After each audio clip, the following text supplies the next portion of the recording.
Buenos días, hermanos. Vamos a abrir nuestra Biblia en la carta primera de Pedro, a modo de repaso rápido que ya vemos estudiando esta carta. Hemos visto que primera de Pedro fue escrita a judíos y a gentiles que se convirtieron con un propósito de recordar su condición en este mundo, animando a mantenerse firmes. ¿Por qué? Porque ellos vivían en una época de persecución, era social y religiosa. Entonces el apóstol Pedro escribe una carta para animar a estos hermanos que vivían una vida de persecución, que estar firmes en la fe. Y para esto el apóstol Pedro habló a ellos, empezó hablando sobre la salvación, que ellos fueron pueblos elegidos por Dios, renacidos según la misericordia de Dios, por la resurrección de Jesucristo, y eran guardados por el poder de Dios. Luego de terminar la exposición de la salvación, de los versículos 3 al 12, el apóstol Pedro empezó una nueva sesión, con el fin de exhortar a los destinatarios a un determinado estilo de vida consecuente a lo que ellos eran. Que ellos eran pueblo elegido por Dios. Por supuesto, entonces el apóstol Pedro empieza a dar directrices a estos hermanos de que deberían comportarse de una manera diferente, consecuente a lo que ellos eran. Y justamente en el estudio anterior hemos visto esto. Del versículo 13 al 17 hemos visto que Pedro exhortó a los destinatarios a vivir una vida de santidad. Y justamente hemos visto que para nosotros también tiene un propósito estos versículos. La palabra de Dios nos exhorta a obedecer 3 obligaciones que la bendita salvación demanda a todo creyente. No sé si se acuerdan que hemos visto esto, las 3 obligaciones que debemos nosotros como creyentes demanda de nosotros. Uno era vivir expectante al regreso de Cristo, otro era vivir en integridad y el otro era vivir en sabiduría. Y hoy estaremos meditando versículos 18 al 21. Pero para esto me gustaría volver a leer del versículo 13 al 21. Entonces, primera de Pedro, capítulo 1, versículo 13 al 21, vamos a hacer la lectura.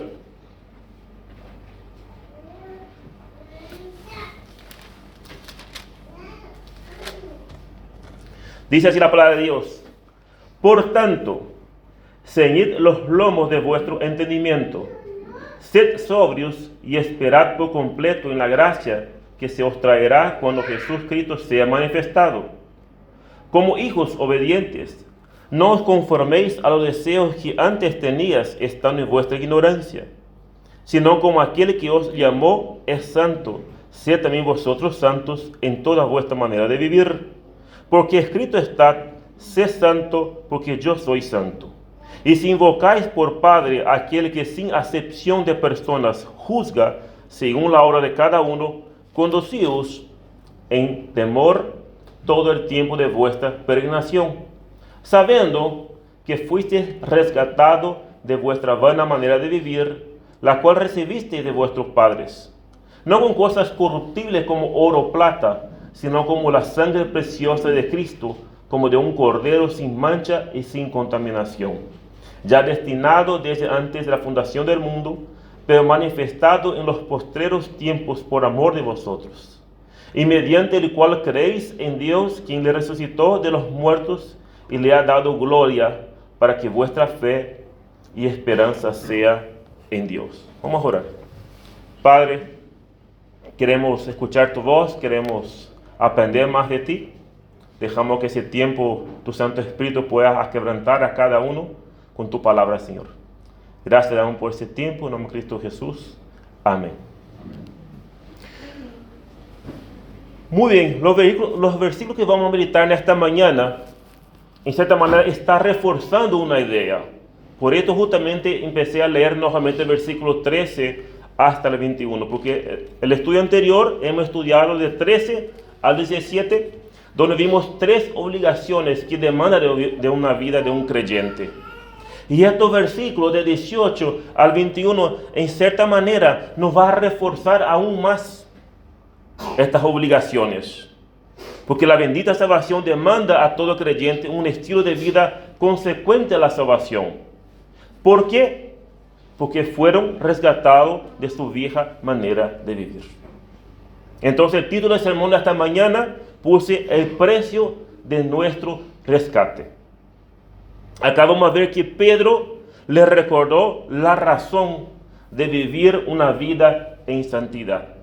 Y para nosotros en esta mañana, hermanos, la proposición del estudio, el propósito del estudio es mostrar que la palabra de Dios muestra dos razones que demanda de una vida de santidad. La palabra de Dios muestra dos razones que demanda una vida en santidad. En primer lugar, ¿qué nos demanda una vida en santidad? Tener presente quién somos nosotros. Entonces, en primer lugar, tener presente quién somos. Vamos a volver a leer el versículo 18. Sabiendo que fuisteis resgatados de vuestra vana manera de vivir, la cual recibiste de vuestros padres, no con cosas corruptibles como oro o plata, sino con la sangre preciosa de Cristo. Es muy interesante cómo está empezando el apóstol Pedro esta sesión. Él empieza diciendo, sabiendo que. Por tanto, era algo que los destinatarios ya sabían. No era algo nuevo para ellos. Por esta razón, yo dije que Pedro lo que quería hacer era reforzar una idea de una vida de santidad, lo que él ya vino haciendo en los versículos anteriores. Y para nosotros tiene el mismo propósito de reforzar y aumentar la razón de por qué la bendita salvación demanda a todo creyente un estilo de vida consecuente a la salvación. Es imposible que un creyente genuino viva la misma manera que vivía tiempo atrás. Es imposible. ¿Por qué? Porque vemos que la palabra de Dios demanda que un verdadero creyente ocupa de su salvación. Pero surge una pregunta. Sabiendo que, ¿qué sabían ellos? ¿Y qué sabemos nosotros? Que nos va a reforzar y aumentar la razón de la demanda que tenemos. Y Pedro contesta que sabemos, sabiendo que fuiste rescatados. O sea, todo creyente sabe que fueron rescatados. Y esto que sabían ellos y lo que sabemos nosotros es lo que nos refuerza aún más todo esto. Que la bendita salvación demanda a todo creyente un estilo de vida consecuente a la salvación. La palabra rescatar significa redimir o comprar. Podemos decir que rescatar significa un valor que se paga a cambio de la libertad para la liberación de una persona cautiva. Para nosotros hoy en día esta palabra muchas veces no tiene significado para nosotros. Más bien rescate vemos personas que secuestran y piden un dinero en cambio para retribuir, para devolver a la persona. Entonces es un rescate que tiene que pagar por su libertad. Entonces para nosotros muchas veces la palabra rescate medio no tiene mucho valor. Pero esta palabra sí tenía sentido para ellos. Como por ejemplo en el Antiguo Testamento, cuando un israelita perdía todo, entonces él tenía que ser vendido como esclavo, porque perdió todo. Pero Dios había establecido una ley. No voy a leer porque son de tiempo, pero pueden notar si quieren ustedes Levíticos 25, 47 al 55. Y esta ley Dios daba una disposición para que la familia pudiera resgatar a esta persona que perdieron todo. Redimir mediante un pago, un precio. Y este era el rescate. La persona perdió todo, entonces tenía que ser vendido como esclavo. Pero Dios puso una cláusula que sus familiares, sus parientes, podían resgatar a esta persona a través de un pago. Entonces esta palabra rescate para ellos, para los destinatarios, tenía mucho sentido. Puedo entonces deducir que la intención acá de Pedro era justamente hacer recordar la condición de los destinatarios. Pedro quería traer en la memoria de los destinatarios la condición de ellos. Por esto el apóstol Pedro utiliza esta palabra rescatados. Pues no era algo nuevo para ellos. Por algo el apóstol Pedro empezó sabiendo que fuiste rescatado. O sea, ellos entendían perfectamente lo que significaba esto. O sea, ellos fueron comprados, fueron redimidos por un precio. Entonces surgen dos preguntas que vamos a contestar.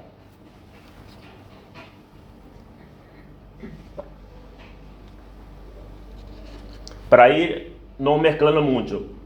El apóstol Pedro empieza la carta con un propósito de animar, aumentar aún más la exigencia de ellos. Empieza diciendo, sabiendo que fueron rescatados. Entonces surge una pregunta, ¿de qué fueron rescatados? Y el apóstol Pedro responde a esta pregunta, sabiendo que fuiste rescatado de vuestra vana manera de vivir. El apóstol quería centrar en la situación lamentable de los destinatarios. Acuérdate que el propósito del apóstol Pedro era animar a estos que estaban siendo perseguidos a mantenerse firmes en la fe. Y es interesante como él le dice, recuérdense, sabiendo que fueron rescatados. ¿Y de qué fueron rescatados? De vuestra vana manera de vivir. El apóstol acá quería centrar la situación lamentable de ellos. Ese adjetivo vana significa inútil. Podría decir una vida sin sentido, refiriéndose a un estilo de vida que se considera inútil, sin un propósito alguno. Una vida marcada por falta de valor. Así como el apóstol Pedro ya había dicho en el versículo anterior, el versículo 14, él le había dicho, como hijos obedientes, no os conforméis a los deseos que antes tenía estando en vuestra ignorancia. Y esto es la condición de estas personas, lo que quería recordar el apóstol Pedro. Ustedes fueron rescatados de esta vana manera de vivir. Este término, vana manera de vivir, es muy amplio. Y podemos incluir acá desde conducta moral, podemos decir prácticas religiosas, estilo de vida, relaciones personales, y podemos seguir citando muchísimas más cosas. El apóstol Pedro en el capítulo 4, versículo 3, le dijo algo a ellos. 1 Pedro 4:3. Baste ya del tiempo pasado para hablar hecho lo que agradaba a los gentiles, andando en lascivias, concupiscencia, embriagueces, orgías, disipaciones y abominables idolatrías. Y de esto el apóstol Pedro estaba diciendo a ellos, sabiendo que ustedes fueron rescatados de esta vana manera de vivir. ¿Y cuáles son esas vanas? Ahí acabamos de citar algunas de ellas. Y seguramente podemos ir agregando muchas más otras cosas. La NBI traduce de la siguiente manera, pues ya basta con el tiempo que han desperdiciado haciendo lo que agrada a los incrédulos, entregados al desenfreno, a las pasiones, a las borracheras, a las orgías, a las parrandas y las idolatrías abominables.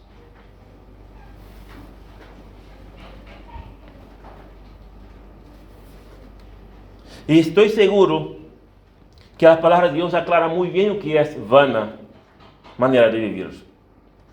Porque todos los que estamos sentados hoy acá, un día vivimos de esta vana manera de vivir. Algunos más, otros menos, pero estuvimos viviendo esta vana manera de vivir.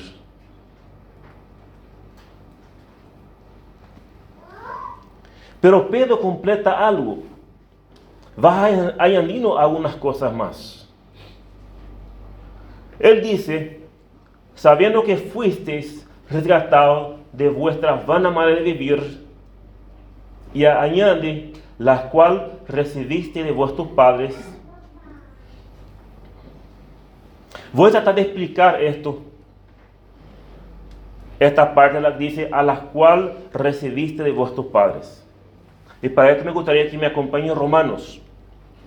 Romanos 5.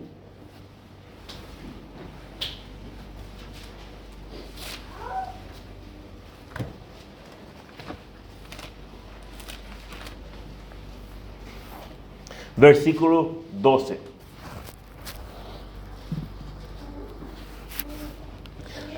Romanos 5:12 dice así la palabra de Dios.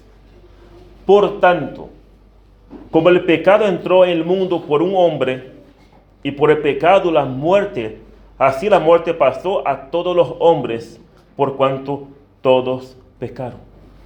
Hermano, este versículo sería clave para poder entender el significado de esto que añadió Pedro, la cual recibiste de vuestros padres. ¿Qué recibieron? ¿Qué dice la palabra de Dios? El pecado entró en el mundo por un hombre. El pecado que hizo trajo la muerte. A la muerte se extendió a todas las personas. La razón por que la muerte se extendió a todas las personas es por cuanto todos pecaron. Desde que el pecado entró en el mundo, así pasó a todos la muerte. Y así pasó, se extendió a todas las personas. Y esta es la condición nuestra, de todos seres humanos. Vivimos en nuestra vana manera de vivir en ciertos tiempos. Y algunos todavía siguen viviendo en su vana manera de vivir. Quiero leer un otro versículo de Romanos, ahí cerquita nomás. Y luego voy a aclarar algo. Romanos 5:18. Y dice el 9, dice así. Así que, como por la transgresión de uno vino la condenación a todos los hombres, de la misma manera por la justicia de uno vino a todos los hombres la justificación de vida. Porque así como la desobediencia de un hombre, los muchos fueron constituidos pecadores, así también por la obediencia de uno, los muchos serán constituidos justos. Y esto es otro versículo muy clave. Porque escuchamos por ahí muchas veces, pero qué injusticia. Por culpa de uno, yo soy culpable. Dios no es injusto, porque Adán pecó y ¿por qué yo soy culpable del pecado de Adán? Y escuchamos muchas veces personas decir esto. Pero al leer este versículo de Romanos,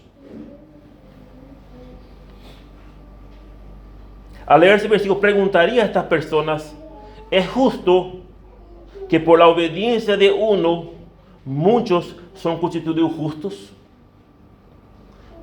¿Se dan cuenta? Porque muchas veces miramos por nuestro lado pecaminoso. Empezamos a decir que Dios es injusto, porque por culpa de un que pecó, todos somos pecadores.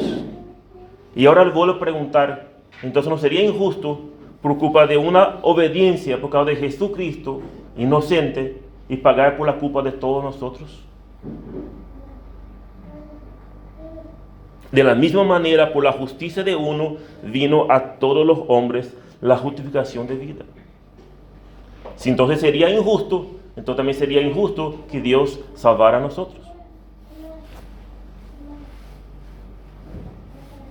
Ahora, ¿por qué empezamos con esto con justicia, con injusticia? Dios es justo, justamente por culpa del pecado. El pecado entró y distorsionó todo. Desde que el pecado entró en el mundo, podemos ver claramente la depravación.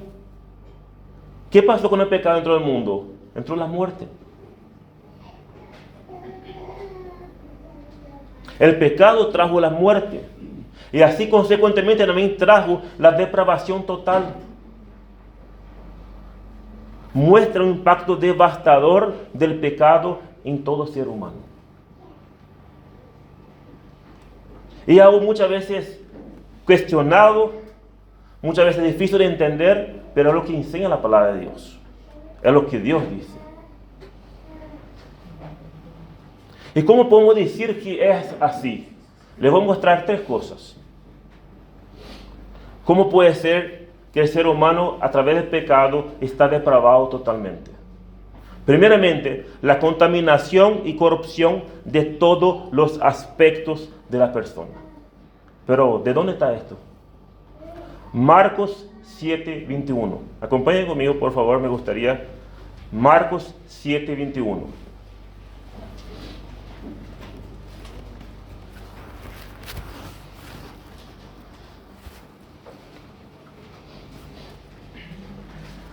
Porque de dentro del corazón de los hombres salen los malos pensamientos, los adulterios, las fornicaciones, los homicidios, los hurtos, las avaricias, las maldades, el engaño, la lascivia, la envidia, la maledicencia, la soberbia y la insensatez. Todas estas maldades de dentro sale y contamina el hombre. ¿De dónde sale todo esto? Dentro del corazón de los hombres. Entonces, ¿dónde está la bondad de los hombres acá?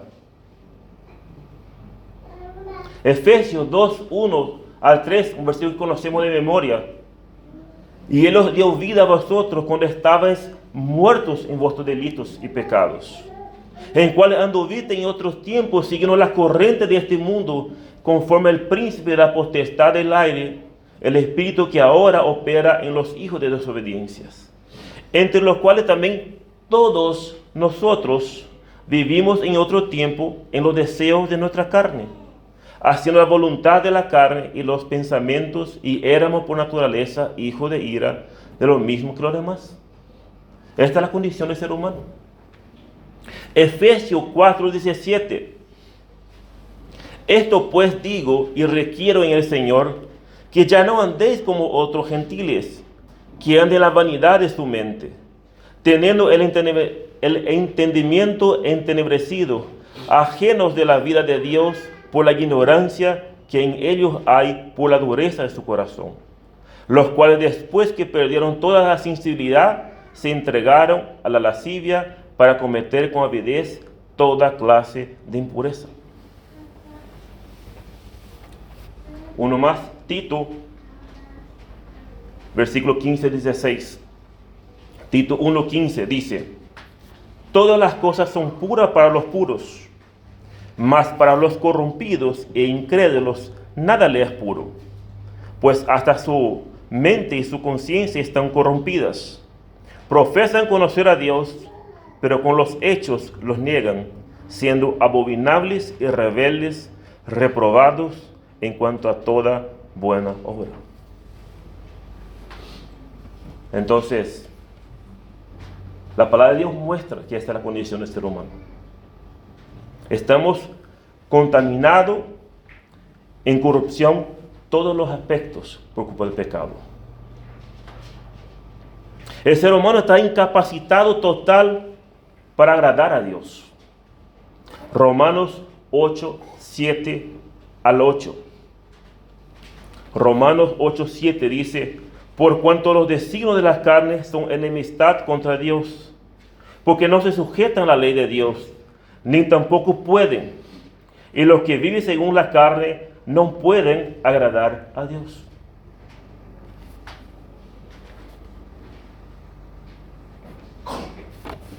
Y por último, el ser humano, la universalidad en la que todos son concebidos y nacen como pecadores. Salmo 51:5. He aquí, en maldad he sido formado, y en pecado me concebió mi madre. Ahora les pregunto a ustedes, ¿somos diferentes de esto? ¿O nacimos de una manera especial? Porque la palabra de Dios dice: aquí en maldad he sido formado y en pecado me concebió mi madre. Esta es la radiografía del ser humano, sin Dios, sin Cristo. Y quieren ver más aún la radiografía. Nuestro hermano Juan leyó Romano 1. Lea Romano 1 en la casa hasta 3:20 y va a encontrar la radiografía de una persona sin Cristo. Pues habiendo conocido a Dios, no lo glorificaron como a Dios, ni le dieron gracias, sino se envanecieron en sus razonamientos y su necio corazón fue entenebrecido. Yo entiendo, hermanos, son términos fuertes. Pero esta es la condición de un ser humano sin Cristo. Y no lo digo yo. Leímos varios versículos que muestran cómo está el ser humano. Y esto, hermanos, era nuestra condición. Y esto era la condición de estos destinatarios. Y el apóstol Pedro quería hacer recordar a estas personas. Ellos sabían que ustedes fueron rescatados de su vieja, vana manera de vivir. No hay quien busque a Dios. No hay justo. Todos se desviaron y no hay temor a Dios. Y vivíamos así, hermanos, en nuestra vana manera de vivir. Algunos en más grados, otros en menos grados. Pero esto no significa que estábamos exentos. Vivíamos de esta manera. Ahora yo pregunto, ¿cómo podemos calificar al ser humano mirando todas estos? ¿Hay todavía bondad en el ser humano? El ser humano muestra para Dios que está depravado. No hay nada bueno que podamos hacer que pueda agradar a Dios. Todas nuestras mejores buenas obras que queremos hacer para agradar a Dios, Dios llama como trapo de inmundicia.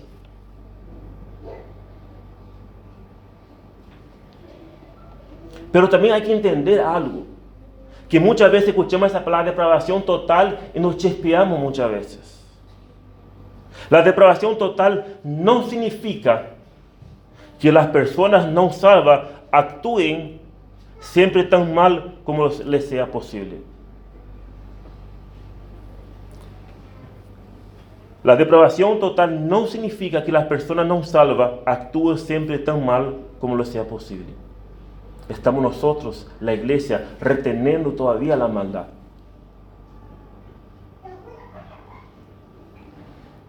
Tampoco la depravación total significa que una persona no puede realizar actos de bondad. No dice, no es esto. Los incrédulos, hay muchos incrédulos buenos, con buenas conductas, inclusive mejores muchas veces que los creyentes. Los incrédulos, por lo tanto, pueden hacer buenas obras para las sociedades, para sus amigos, para sus familias. Pero esto no significa que son buenos. ¿Qué son esas bondades que pueden hacer ellos? Estas bondades son una bondad relativa. ¿Por qué digo relativa? Porque son valores y conceptos implantados en todo ser humano. Todo ser humano nace sabiendo lo que es bueno y lo que es malo. Porque así Dios nos ha creado.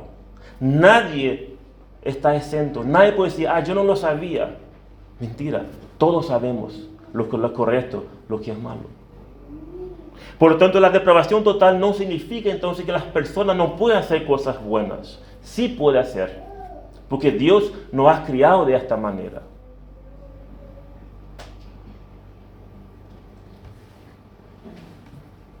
¿Qué dijo el Señor Jesús en Mateo 7:11? Le leo a ustedes. Mateo 7:11. Pues si vosotros, siendo malos, sabéis dar buenas dádivas a vuestro Dios, cuanto más vuestro Padre que está en los cielos dará buenas cosas a los que le pidan. Acá muestra claramente, vosotros siendo malos, sabéis dar buenas dádivas a vuestros hijos. Por lo tanto, la depravación total no significa que la persona está totalmente depravada, que siempre hace las cosas malas, que nunca puede hacer nada bueno. No. Porque está implantado en nosotros esto.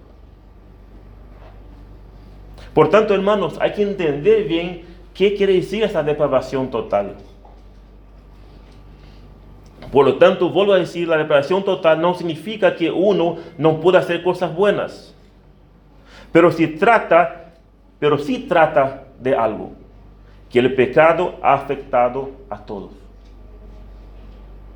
Nacemos en pecados y somos pecadores y somos incapaces de salvarnos a nosotros mismos. ¿Por qué? Porque estamos muertos en nuestros pecados y delitos. Nacemos muertos espiritualmente. por cuanto todos pecaron y están destituidos de la gloria de Dios.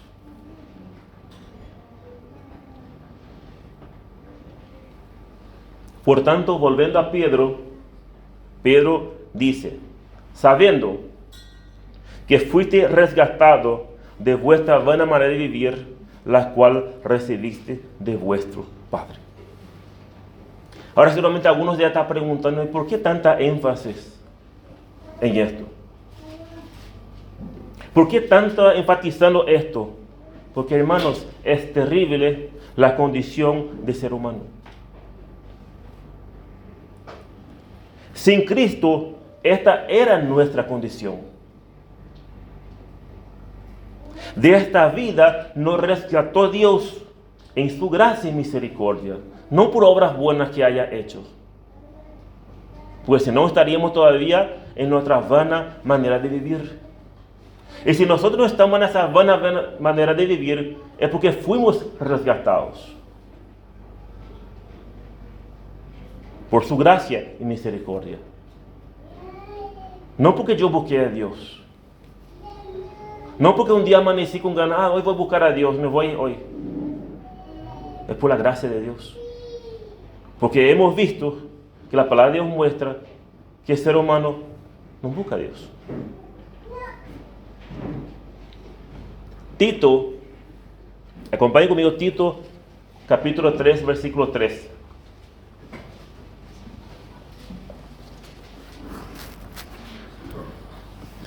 Tito 3. Dice, porque nosotros, acá está incluyendo también el apóstol el apóstol Pablo, nosotros. Entonces podemos también decir nosotros también acá. También éramos en otro tiempo insensatos, rebeldes, extraviados, esclavos de concupiscencias y deleites diversos, viviendo en malicia e envidia, aborrecibles y aborreciéndonos unos a otros.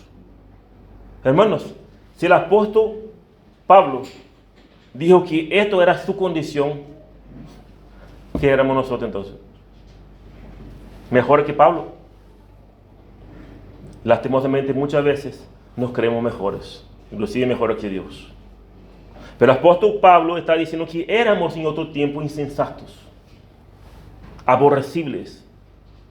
Pero dice, cuando se manifestó la bondad de Dios, nuestro Salvador, y su amor para con los hombres, nos salvó, no por obra de justicia que nosotros hubiéramos hecho, sino por su misericordia, por el lavamiento de la regeneración y por la renovación en el Espíritu Santo, el cual derramó en nosotros abundantemente por Jesucristo nuestro Salvador, para que justificados por su gracia, viniésemos a ser herederos conforme a la esperanza de la vida eterna. Hermanos, únicamente Dios puede liberar las almas de la esclavitud. El ser humano se encuentra muerto espiritualmente. Él aborrece a Dios de forma activa y no puede aceptar la verdad espiritual. ¿Qué estudiamos en Corintios? Para los naturales, ¿qué esto era? Locura. Y para nosotros éramos locuras. Yo no sé ustedes, pero yo sí blasfemaba. Yo me burlaba de esto. Y esto era en la ignorancia, en mi vana manera de vivir.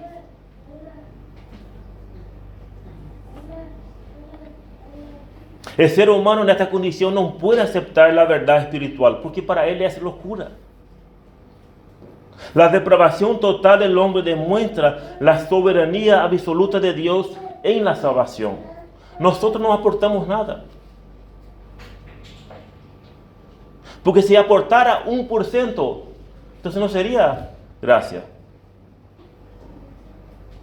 El hombre no puede hacer nada. Dios debe realizar todo como un don de gracia soberano.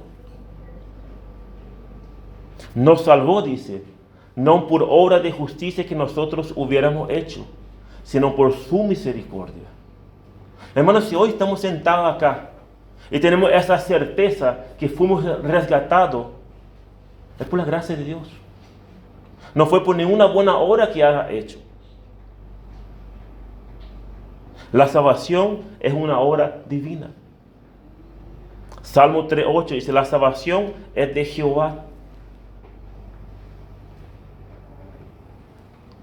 Por tanto, ¿de qué fuimos rescatados? De nuestra vana manera de vivir. Contestando la primera pregunta. Acuerda que habían dos preguntas que habíamos que contestar. Primera pregunta era, ¿de qué fuimos rescatados? Y fuimos rescatados de nuestra vana manera de vivir. Ahora viene la segunda pregunta y creo que es demasiado fácil contestar. ¿Cuál fue el precio del rescate? Porque hemos visto que para resgatar había que pagar un precio. Y alguien pagó un precio para resgatarnos. ¿Y cuál fue ese precio? Sabiendo que fuiste resgatado no con cosas corruptibles como oro o plata, sino con la sangre preciosa de Cristo. Hermanos, Pedro empezó esta sesión diciendo, sabiendo que fuiste resgatado. Como ya he explicado anteriormente, esta palabra resgatar significa comprar por un precio. Los esclavos eran libertados con un precio, con un pago. Pero acá lo que Pedro quería hacer era algo precioso. Pedro quería dar un énfasis grandioso, precioso, tremendo fue el precio que Dios pagó por nuestros pecados. No con cosas corruptibles como oro o plata, sino con la sangre preciosa de Cristo. Hermanos, nuestra redención fue pago por un alto precio. La sangre preciosa de Cristo. Ahora, acá la palabra sangre no está refiriendo al líquido. No era la sangre de Cristo que era preciosa, pero sí lo que estaba simbolizando. El derramamiento de sangre significaba muerte. La entrega de una vida. Pero quería dar énfasis que el precio de rescate fue con la muerte en sacrificio de una vida ofrecida como pago por nuestros pecados. Por esto es precioso. El precio de rescate fue la vida del Hijo de Dios. Él murió para que los destinatarios y para que todo aquel que en Él cree pudiera ser rescatados. Marcos 10:45 dice, porque el Hijo del Hombre no vino para ser servido, sino para servir y para dar su vida en rescate por muchos.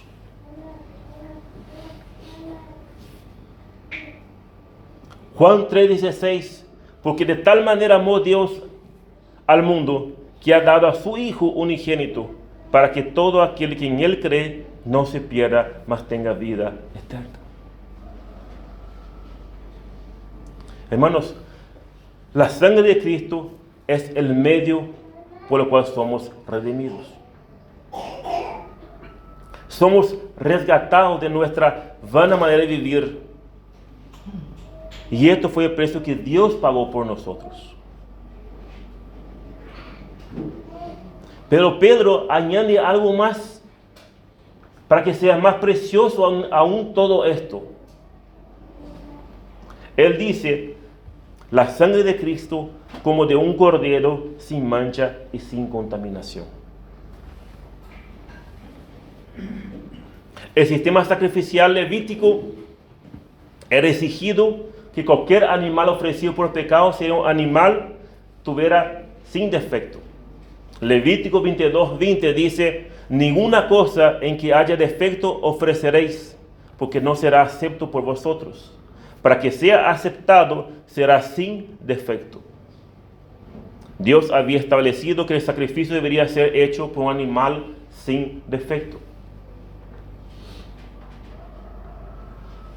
El castigo por los pecadores debía ejecutar por un reemplazante, por un sustituto. Y esto requería que no tuviera mancha, sin ningún defecto.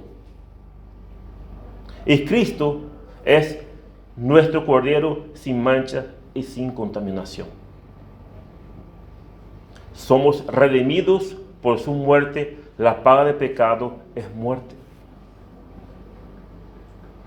Hermanos, para que Cristo fuera el sustituto adecuado para llevar el castigo por el pecado en lugar de los pecadores, en nuestro lugar, Él mismo tenía que ser sin pecado, santo, inocente. Por esto el apóstol Pedro dice, la sangre preciosa, porque Él fue la única persona totalmente perfecta. Por esto Pedro hace la comparación cómo. Este cómo está dando algo muy importante, porque está dando un calificativo a Cristo. Él estaba siendo comparado a Cristo como el Cordero sin mancha, sin contaminación, sin defecto.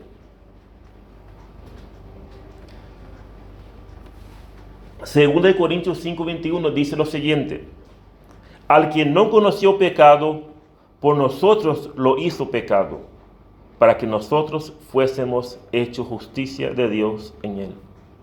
Ahora yo pregunto, ¿dónde está la injusticia de Dios?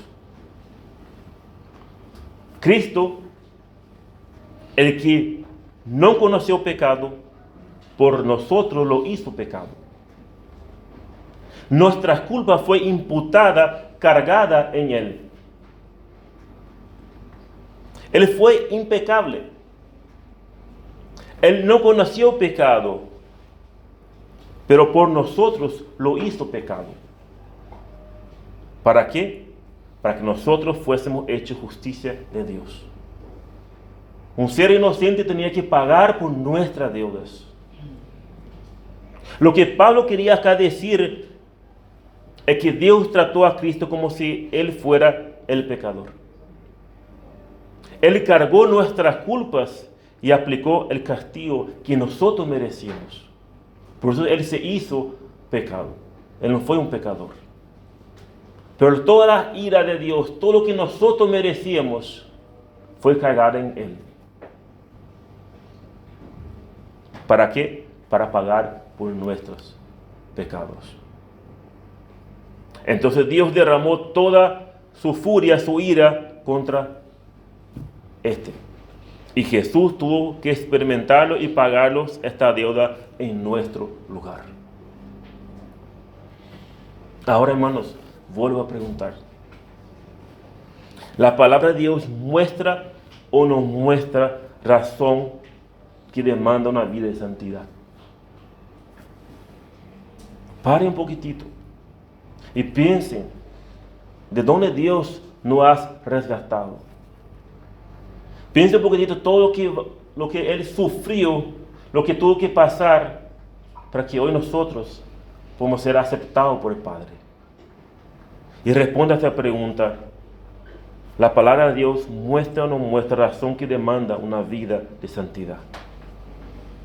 Sabiendo que fuimos rescatados de nuestra vana manera de vivir, no con cosas corruptibles como oro o plata, sino con la sangre preciosa de Cristo. Esto, hermanos, nos debe motivar a vivir una vida diferente. Una vida de oración, una vida de gratitud, una vida de obediencia.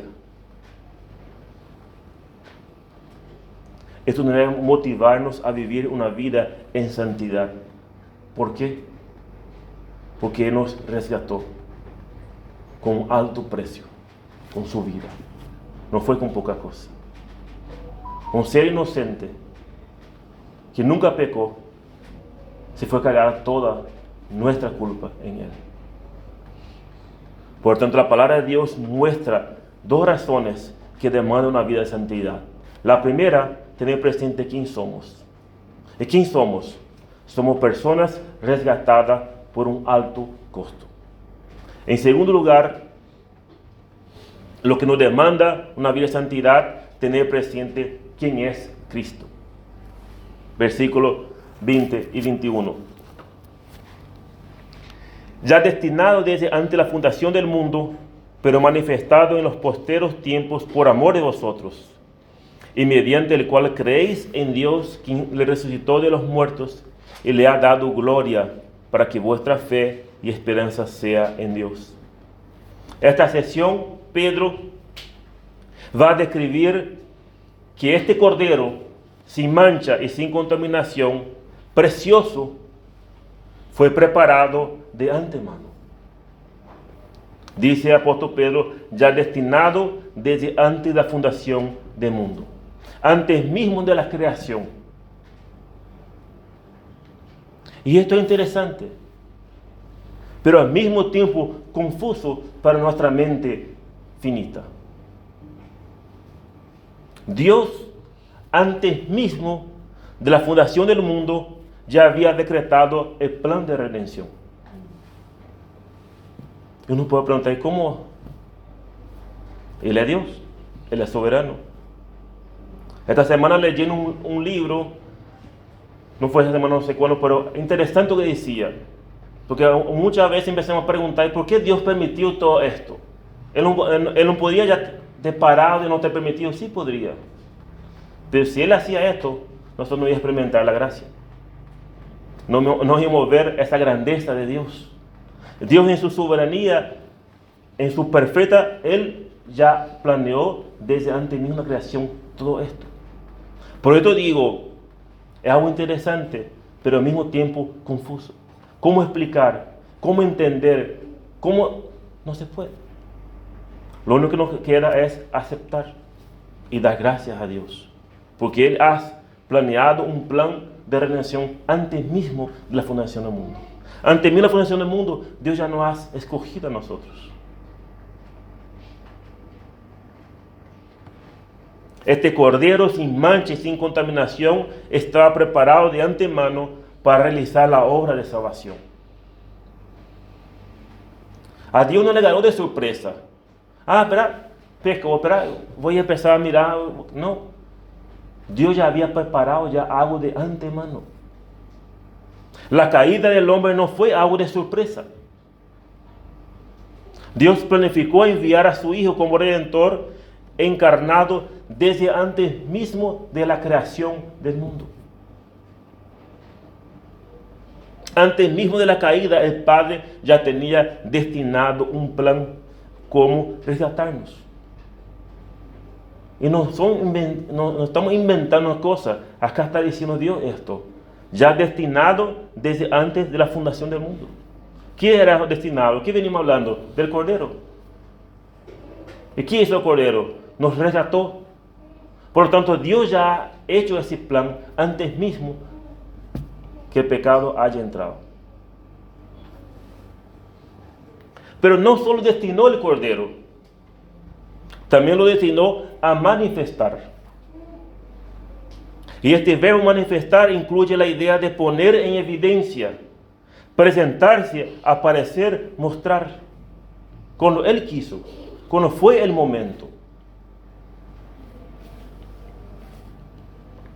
¿Y cuándo se manifestó este Cordero? Acá Pedro estaba haciendo referencia a su encarnación. Juan 1:14, conocemos el versículo de memoria. Y aquel verbo fue hecho carne y habitó entre nosotros y vimos su gloria, gloria como de unigénito de Padre, lleno de gracia y de verdad. Cuando fue el momento, cuando Dios ha decidido, ahora es el momento, y ahora fue el momento. Mediante esta manifestación, Jesús entró en este mundo con el propósito de salvarnos a nosotros. Gálatas 4:4 dice, pero cuando vino el cumplimiento del tiempo, Dios envió a su Hijo, nacido de mujer y nacido bajo la ley, para que redimiese a los que estaban bajo la ley, a fin de que recibiésemos la adopción de hijos. Y esto, hermano, es la grandeza de la salvación de Dios. Cuando Dios vio que su cumplimiento era el tiempo, ahora el momento, fue. Por esto el apóstol Pedro dice, ya destinado desde antes de la fundación del mundo, pero manifestado en los posteros tiempos. ¿Qué son esos posteros tiempos? Es una expresión conocida que se refiere a todo el periodo entre el nacimiento y la segunda venida de Cristo. Por lo tanto, hoy podemos decir que es posteros tiempos, porque estamos en este periodo desde el nacimiento hasta su segunda venida. Es posteros tiempos. Ahora, si todo esto parece poco o parece mucho, cada uno pone su calificativo, pero no termina otra vez apóstol Pedro ahí. Él dice el versículo, ya destinado, versículo 20, ya destinado desde antes de la fundación del mundo, pero manifestado en los posteros tiempos, y añade algo más otra vez. ¿Qué añade ahí? ¿Qué dice el versículo?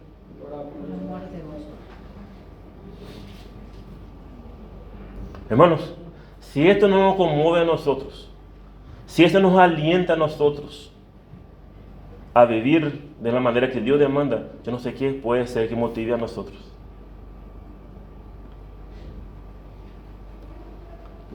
Todo esto por amor a los destinatarios, y podemos incluir también nuestro nombre ahí. Todos aquellos que fueron rescatados de su vieja manera de vivir para vivir una vida de obediencia. 1 Pedro 2:24 dice así: quien llevó él mismo nuestros pecados en su cuerpo sobre madero, para que nosotros, estando muertos a los pecados, vivamos a la justicia, y por cuya herida fuiste sanados, porque vosotros eres como ovejas descarriadas, pero ahora habéis vuelto al pastor y obispo de vuestras almas. El apóstol Pedro quería animar a estos hermanos que estaban viviendo una vida perseguidas. Él empieza esta sesión dándonos obligaciones a estas personas, que la bendita salvación merita que vivan. Y ahora empieza nuevamente recordando todo esto, sabiendo que ustedes fueron rescatados. Y empieza a explicar toda la manera que ellos fueron rescatados. Y termina diciendo, por amor a vosotros. Y así también somos nosotros, hermanos. Fuimos rescatados de esa vieja, vana manera de vivir por un precio. Una persona inocente que no conoció pecado, murió por lo que nosotros, lo que yo, ustedes, merecíamos pagar. ¿Y por qué merecíamos? ¿Porque éramos buenos? No, por amor a nosotros. Y termina el apóstol Pedro diciendo, versículo 21, y mediante el cual creéis en Dios, quien le resucitó de los muertos y le ha dado gloria, para que vuestra fe y esperanza sea en Dios. Mediante el cual, ¿quién es este cual? Y podemos ver la estructura que venimos hablando del texto, viene hablando del Cordero. Por lo tanto, este cual es el Cordero, o sea, Cristo. ¿Se dan cuenta, hermanos? Fuimos rescatados por la sangre de Cristo, el cual fue destinado antes mismo de la fundación del mundo, el cual se manifestó en estos tiempos por amor a nosotros. Y por medio de Él, por medio de Cristo, el Cordero, creemos en Dios. Nuestra redención es exclusiva mediante Cristo. No hay ningún mérito de ser humano acá. Cero. El ser humano no aporta nada. Lo único que aporta el ser humano son nuestros pecados, nuestra vida vergonzosa. Esto es lo que aportamos. Hechos 4:12. Y en ninguno otro hay salvación, porque no hay otro nombre bajo el cielo dado a los hombres en que podemos ser salvos. Juan 14:6. Y Jesús le dijo, yo soy el camino y la verdad y la vida. Nadie viene al Padre sino por mí.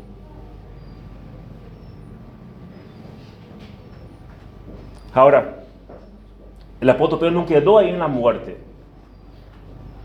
El apóstol Pedro añadió cosas más.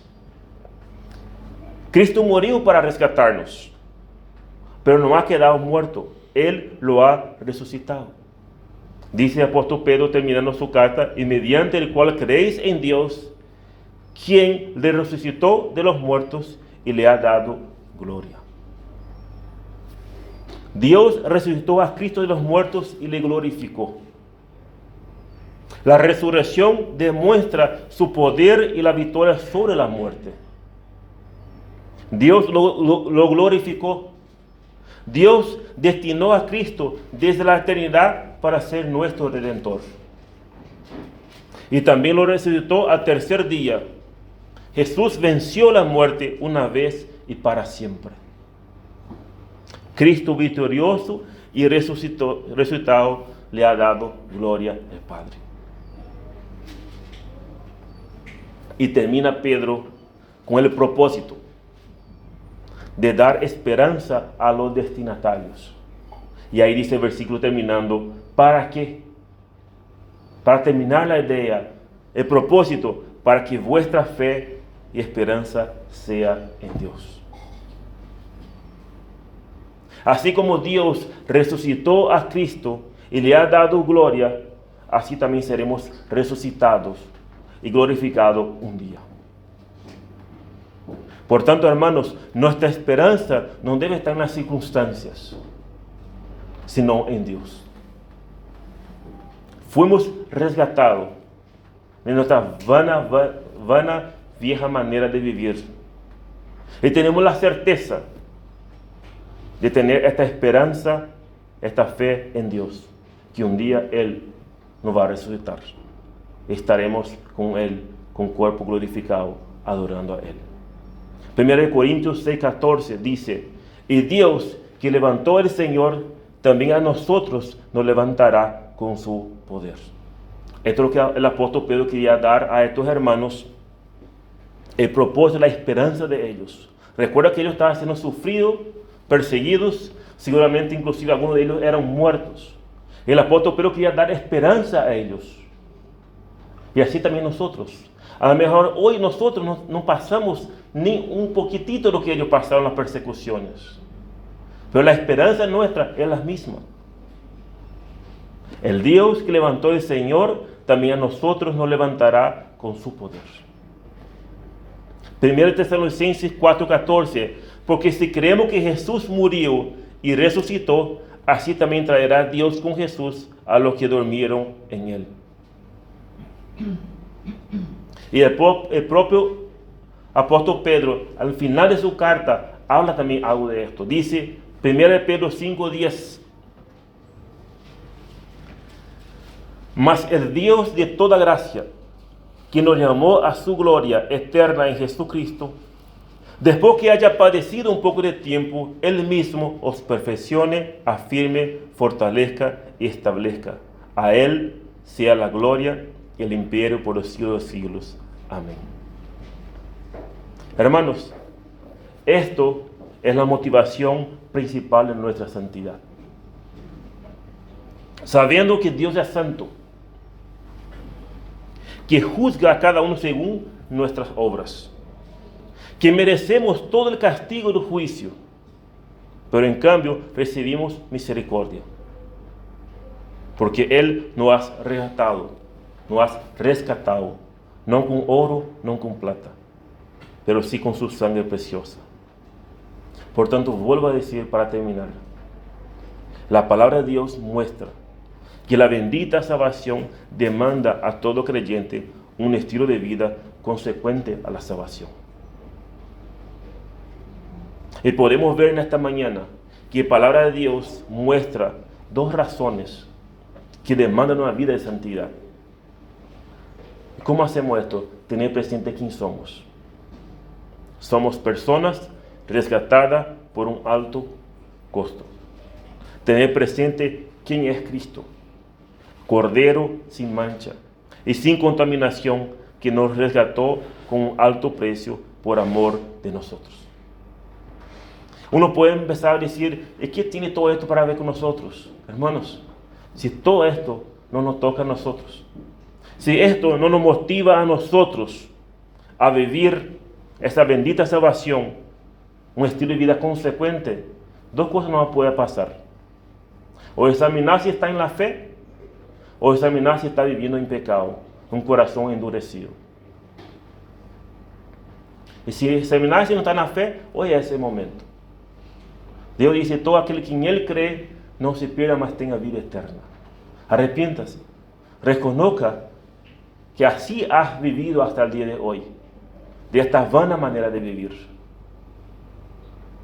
Y reconozca que Él vino, así como hemos estudiado, como un cordero sin mancha, a pagar por nuestras culpas. Reconozca que Él es el Señor y el Salvador de tu vida. Que sin ese sacrificio nosotros estaríamos aún muertos en nuestros pecados y delitos, esperando la condenación justa que merecíamos. Y si todo esto, hermanos, crees que son un creyente y vivir de una manera desordenada, algo no anda bien, o está endurecido por tu pecado. Y Dios dice, si confesamos tu pecado, Él es fiel y justo para limpiarnos. Pero ¿qué es confesar? Es apartar. No es de la boca para afuera. Hermano, podemos ver que la palabra de Dios muestra razones más que suficientes que nos demanda una vida de santidad. No es así nomás. La vida cristiana no es solamente los domingos. La vida cristiana es 24 horas, es todos los días. Y Dios demanda que vivimos de esta manera en todo lugar. No solamente acá. No solamente la presencia de los hermanos. En todo lugar. Tenemos que ser luz en la oscuridad. Que Dios bendiga su palabra. Vamos a orar. Padre, antes que más queremos dar gracias por esta salvación. Gracias, Señor, por rescatarnos con ese precio precioso, Señor. La sangre de tu Hijo, que tú has destinado antes mismo de la fundación del mundo. Tú ya has planeado cómo salvarnos, Señor.